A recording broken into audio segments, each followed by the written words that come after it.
I think there's a real danger that we're facing, and Signal is clocking this pretty closely, of the introduction of this sort of notion of agentic AI into our devices and lives, in part because what we're doing is giving so much control to these systems that are going to need access to data. The value add is something like can look up a concert, book a ticket, schedule it in your calendar, and message all your friends that it's booked, right? So what would it need to do that?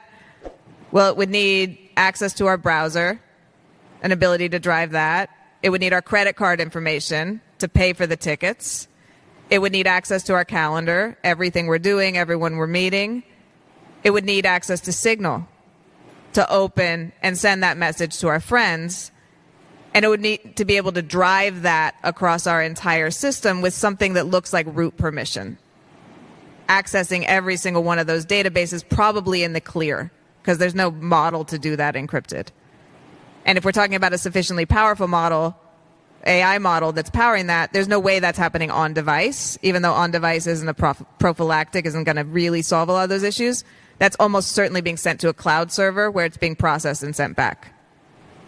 So there's a profound issue with security and privacy that is haunting this sort of hype around agents, and that is ultimately threatening to break the blood-brain barrier between the application layer and the OS layer by conjoining all of these separate services, muddying their data, and doing things like undermining the privacy of your Signal messages because, hey, the agent's got to get in, the agent's got to text your friends, the agent's got to pull the data out of your text and got to summarize that so that, again, your brain can sit in a jar and you're not doing any of that yourself. You're doing something else. So I think we need to be really careful. You know, when I think about the immediate concerns, not simply the history of AI and the fact that it's, you know, predicated on this larger surveillance model, there's a real issue right now of the undermining that AI systems are poised to do in these privacy and security guarantees in the name of this sort of, you know, magic genie bot that's going to take care of the exigencies of life.